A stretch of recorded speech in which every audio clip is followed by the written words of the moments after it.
Inside Story Uganda, real source of political updates.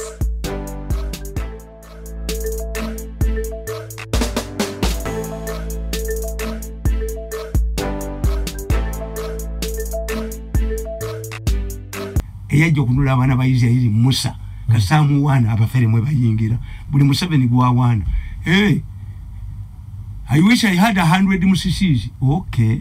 Na ye musisi alitana na jamu Kampala besi yatuwangula n'obulwe 15. Musisi bwe yajja jali emitwalo 17. What if you had 100 musisizi?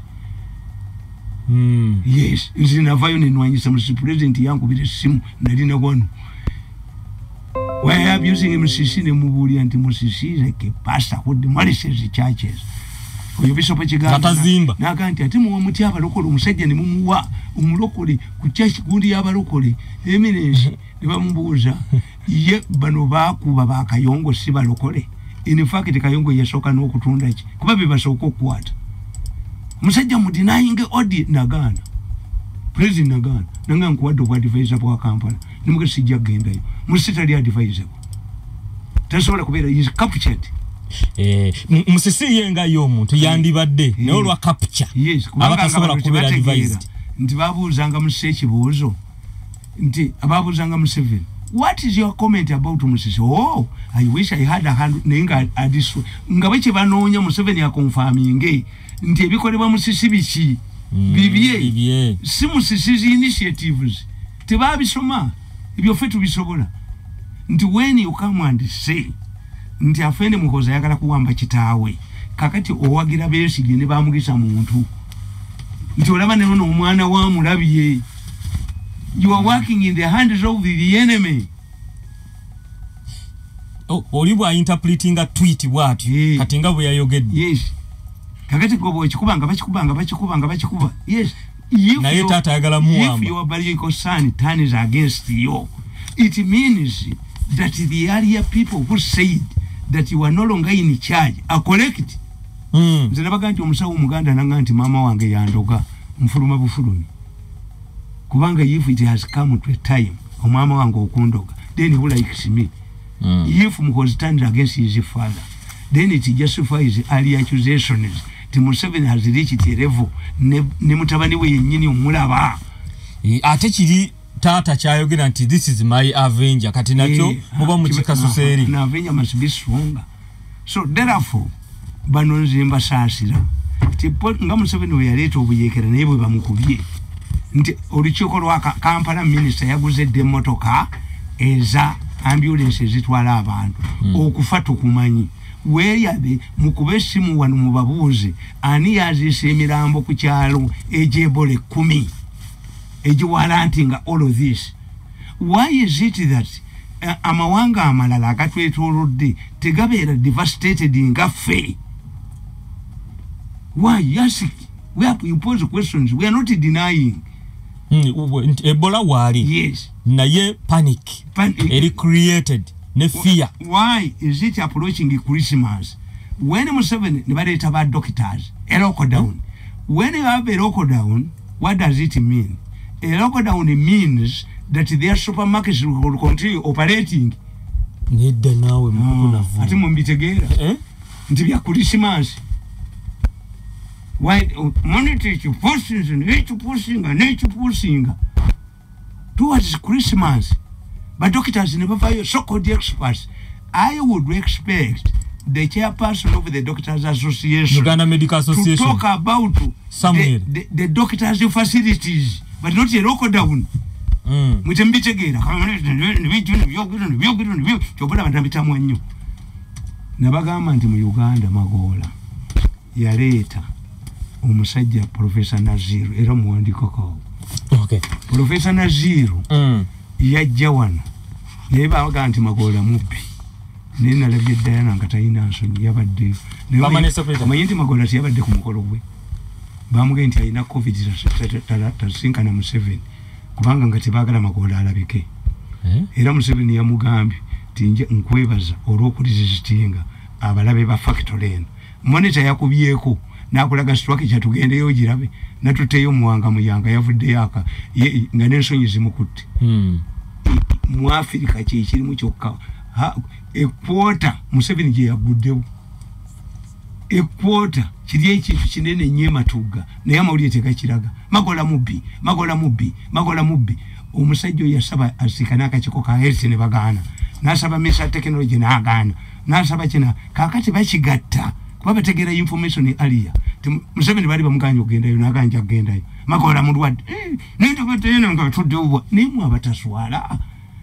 bwoba wagamba muwala wajje mu lubuto ate bwazaala omwana ku muliraano tomutuma mugga owo wali oyagala aveemu you fought the Museveni stated it nti I want to thank Magola for resistance n'akiremerako olw'okulemerako Magola yeremerako kati bakigatta kino nti waliwo vaccines bannaye tetukaayana sikayana n'abantu abo naye before nti abantu 3,000 wanda drug niyo busajja obugwako katusome obudde budduse so abantu bano science gwe bakozesa yeetaaga ffe abaali emmere nze nasoma ebintu ebyo mafialism biki byonna nabisoma COVID-19 mafias. Yes. The story of baby monkeys. Yes.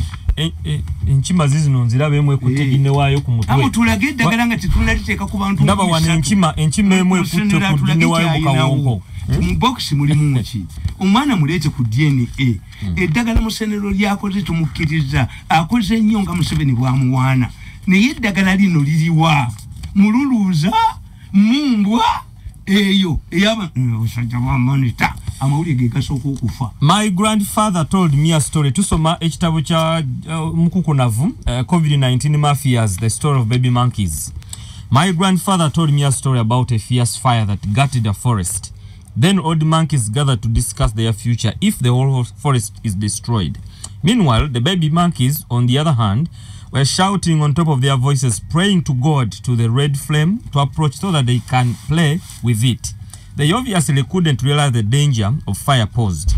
Their main interest was the attractive flames of fire and the sound it was making while it destroyed the grass and shrubs. In many cases, mafias conduct themselves more like baby monkeys. Mafias look at challenges to the country in terms of monetary benefits and forget the dangers that may arise from calamities. Take the example of HIV or AIDS, which hit Uganda in the 70s and 80s. Instead of considering the dangers of HIV posed to communities in Uganda, the mafia exploited the plight of the victims for monetary gains.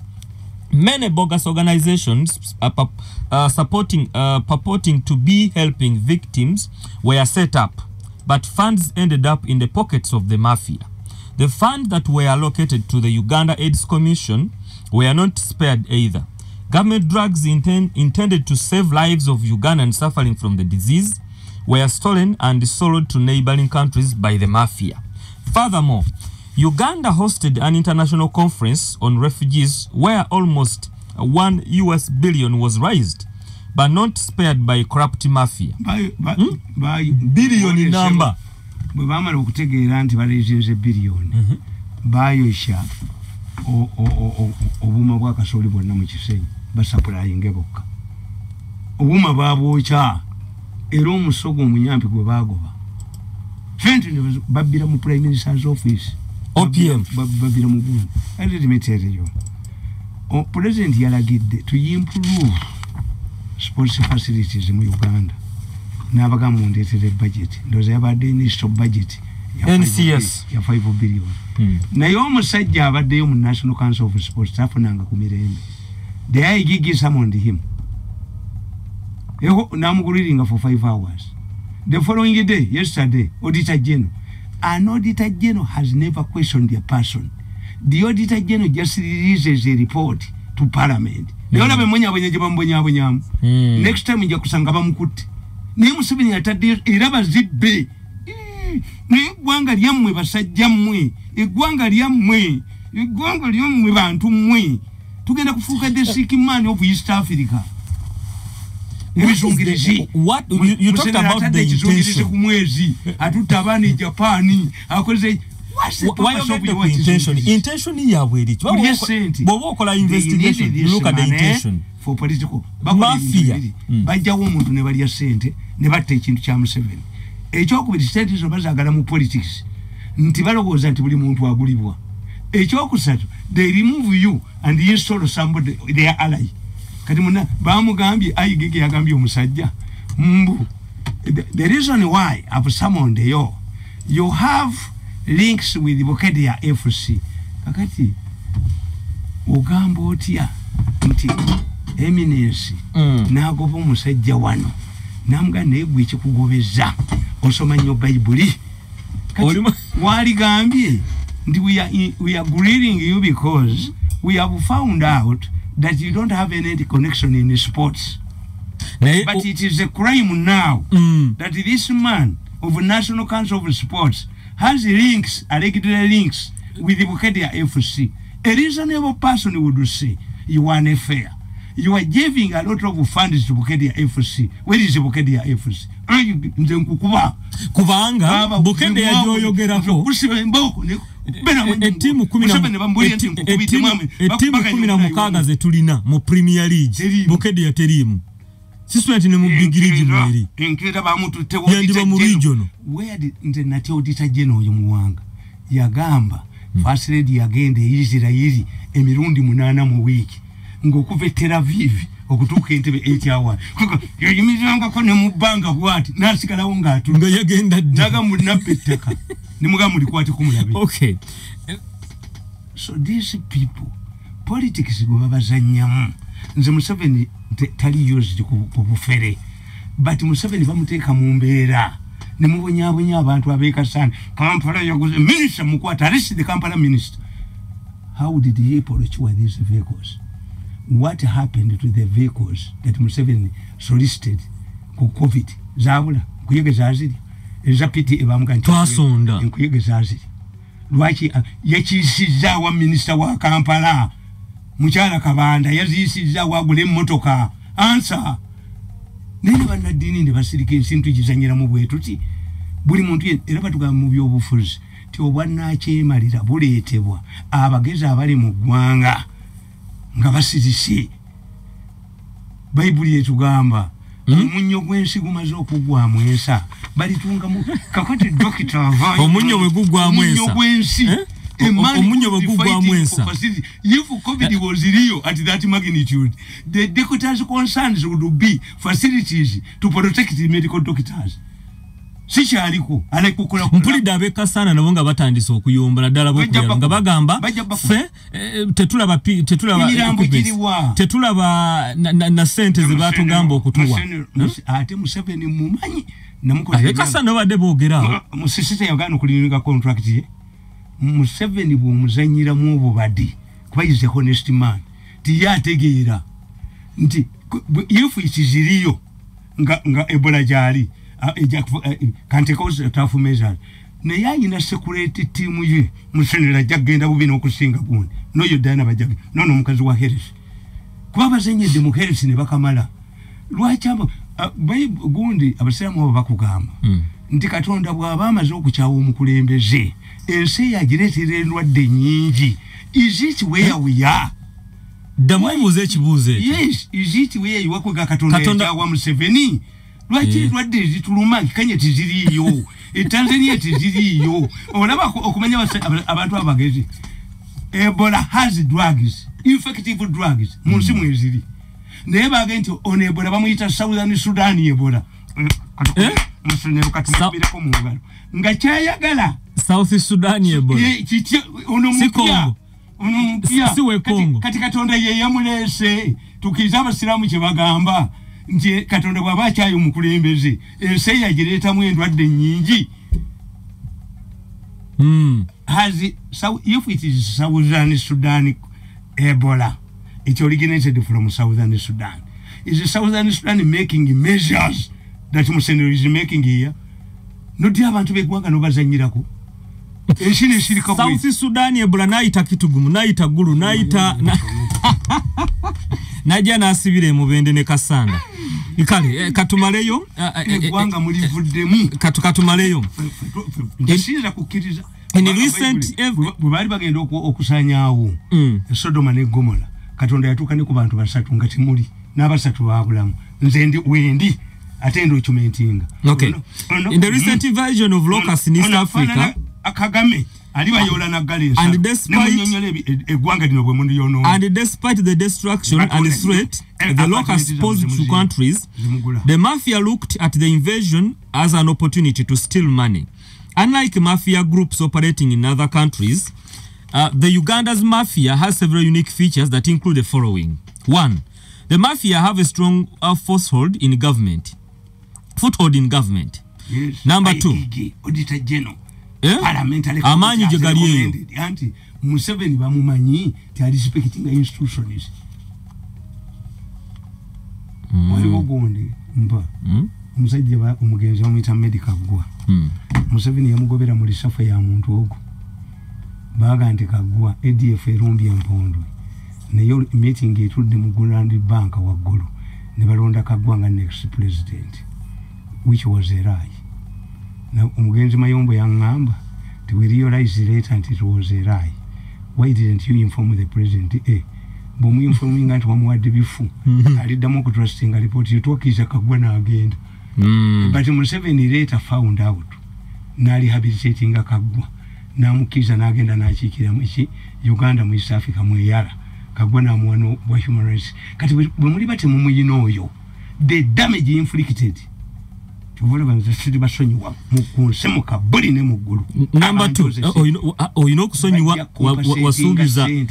wasubiza nti mu September ogenda basonyiwa. So olikola compensation. Okay. Number 2, the mafia have control over the media, especially print media.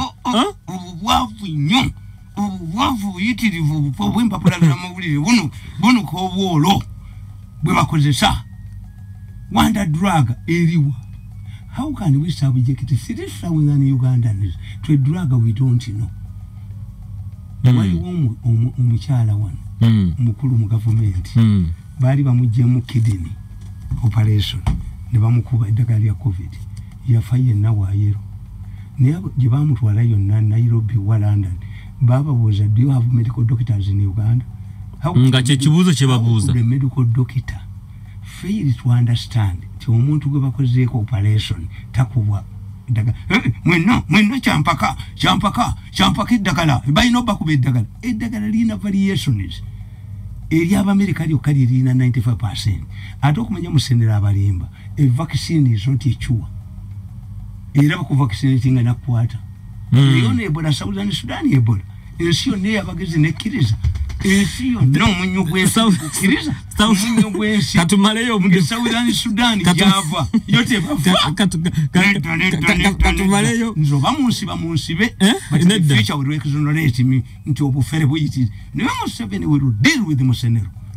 Okay, they use government institutions such as the IGG's office, the Auditor General's office, Parliament, and the courts to subdue their victims the way a python operates when killing its prey. Parliament fit to take care of Babaka. No Baba Yingiram. The parliamentary committee has recommended Katikamba Buri. Omuchalo no Gwemba Denwani. Why you can't arrange so mumai? Omuchalo. Bamturach. Mu Africa ye yawangu dokumenta manager. Kwema de kuba. Bamu wadeti na. Bali bamukuba kino chuve. Bana eminence musomesa abantu bane dini. Bagamba balo. Bamu wada wad. Yes. Ngomuchala. Jebali bakuba bagitegeera. Bagendo jimu wanga yavunzedda. What type of people do we have? A person uvomoneta bwakubye mbu omwana omukuba amazibe omuliro gwamokeza nga ayamba banne atalaba moneta tukubire ko mungalo abamoneta tubakubire ko munga muziba atalaba ye yabadda yekodde omuliro nga ayamba banne era story tugenda jira bako why wotegere nti bakugube bakikoze ebulira mu bino ebya tweet ebulira muki nebula tejja kudda mukuza abantu Uganda na Uganda bali stranded mu UAE bigena bulirao. Which country cannot protect ngabasajja Kagama akugamba the long arm of the law will catch up abanuna nebweru mu Uganda we are using the short arm of the law. The criminals go scot free. Yes. Okay, secondly, they print with exaggerating the potential damage the locusts pose to the country using photographs from foreign countries in order to scare the population. basindika Sempija yakulembera ekibinja nikigende yali minister by then obenzigenziro kwefo baza kiragala and the money was wasted okulaba obulabi obanziruga obaza kiragala Museveni bamuleeta uleta eri mu Ethiopia ensigezimanyiddwa ziva mu South Desert niziyingira Eritrea niziyingira Ethiopia niziyingira Kenya nizikwata niziddayo naye sewo ne batugamba notugamba ti Uganda yayina outstanding debt ya millions of dollars abatukolera kedda zakomandyo okujja ne bali okabadda mu parliament ya Mirundi nga 10 kubana bagaye kye bakola abasajja bano ndi bajja n'aba covid bayingire bakakoza abavudde ebweru bajigale centers from in absence of parliament centers from wa Museveni ekitekeza they are not accounted for money which is audited by the Auditor General must originate from parliament. Katusome paragraph eno tujatandikirawo next Friday. They split their campaign into two major fronts. Aina chana akola.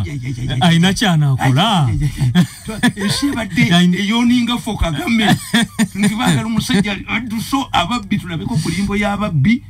Ngalimbo ya ababbi katusome paragraph eno tumalirize ngemmere tujibawereza mu helicopter. Okay. They split their campaign into two major fronts. The first group was to prepare Ugandans for the worst by announcing the locust invasion even before the insects arrived. Out of panic, government released billions to fight the locusts, yet there were not even one insect in Uganda. Where they knew the Nzige were defeated by the UPDF using a bomb commanded by General Kavuma. Finally, as it is their practice, whenever the money is released from government, they created a scandal to edge out their non-mafia members. Exactly. To edge out their non-mafia members. This is exactly what happened to ministers. Nti yaje wange ngali mu kanzo ne koti nga ali ku boda atia ya musekula nono mukazi wa Uganda Airlines naye yekweka nga bagala musekula bako family neko ndifundiriza amawuliza abo bamulento babuke dabo bebakozesa kakati omukazi yagano kusasula ba whistleblowers ne n'amakampuni ngayina ari owned by aba Uganda Revenue Authority. Staff tasobola kubeera whistleblower kuba oyinza kubanga go abaterewo billions bamuyise mulalo bamutwale butabika commissioner agende bamukebere ate ekiziruma ti Museveni abatagenda mu omulimu ajagenda n'olugambo n'ekifo bakirondeddewo mukazi bamugobye with a long experience gana babbi Chechirimba mafia. Yes.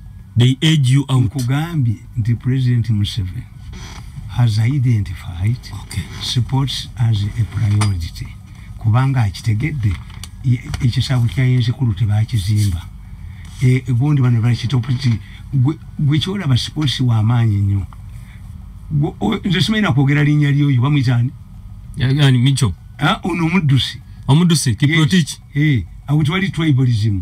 Aba munna Uganda nafingeresi Protich timu y'omupiira ne bwebera mu bayibo bokka Nigeria tribalism tajja temuli musiramu tajja sports agatta abantu naye nayo omwana wa fono hamu struggling okuzimba ekizimbe ekyo taina sente bayagera kwebala kubanga bagala ettaka balitememu Nambole atutte ku square miles biri government bought land ayina ekyapa mu manyi bali everything in Nambole bachitunde. What type of group do we have?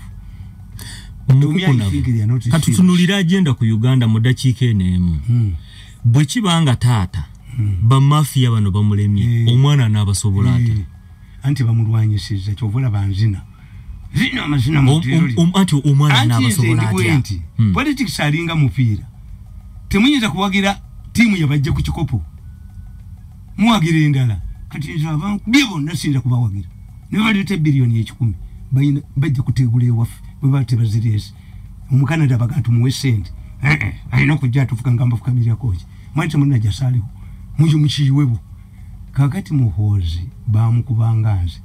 I had said nti muhozi kyayina okukola to humble himself asome diplomacy yaganye. He's taking on his enemies head on. Kakati katulaba omwana wewaka niye jobuzi kaza became pira aba provoking into battle. He has studied the water ekyenyanja kiveyo mu net. Namwe mujeye namwe muveyo abaga ensisira yesawa zeragemyo ni mumukubane mumwonona ni mumukubane munyonona nze nakibala nti oyagala tuyagala olubuto luli. The moment you decimate the opposition, the battle enters the palace. Nabagamba kasi ya Bible kaini ya taberi. Why? There was no threat on us. The Hutus fought to each other. Why? They believed that they had defeated decisively the Tutsis. In Kenya, abachokuyuba alwana bokka nga bamaze okubaka birendala. Waliwo omusajja nga bamuyita Mbuyiko Inange yattaba Nobba Malawo. Yes, naye mwe yakibatwalako. When 3 dogs are fighting over a bone, the two that have pushed each other leave it to the other one.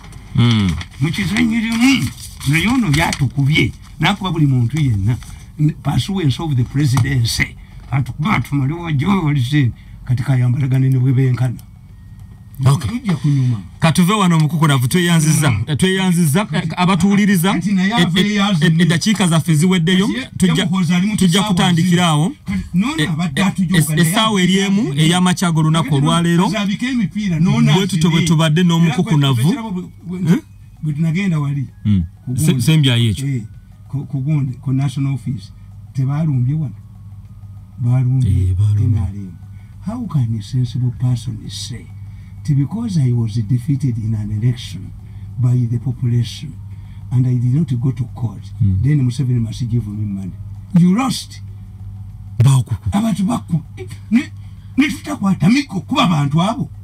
What type of stupidity is this? That's why I lose my temper. Nti gwebawa abenalemu abawangulwa mu kalulu n'obuliro bw'amawulire bazinze ekitebe ky'enalemu nga baagala Museveni abayambi. You were defeated. You would say, I won as an MP, but Museveni has not appointed me a minister. What type of brain do these people have? And they get publicity from a sensible newspaper. You were defeated by the population. The population rejected you. Oba inendagano. No, why? Benzo kwa inendagano kuvewa president. That an NRM who loses, Museveni must give you a job. When your population has rejected you, the people who know you more have rejected you. Atakumanyi nnyo wadda kuwulira bweyagala kwe tujja kutandikira kati yotowasaayo ebifaananyi mbikwata oyayina obwongo obwo tayinza kuwerekera bajja wange kwogereza anti nze ngenda mu ddiiro nenkebera ebifaananyi buli yazengola katuvana mukokonavu tujja kutandikirawo neba nina mu esawe a group that was decisively rejected by the population attacks the NRM secretariat because Museveni must give them jobs. When you were defeated, you were rejected by the population. So where is Museveni responsible to give you money? In book, right to police, Baba, I win an election.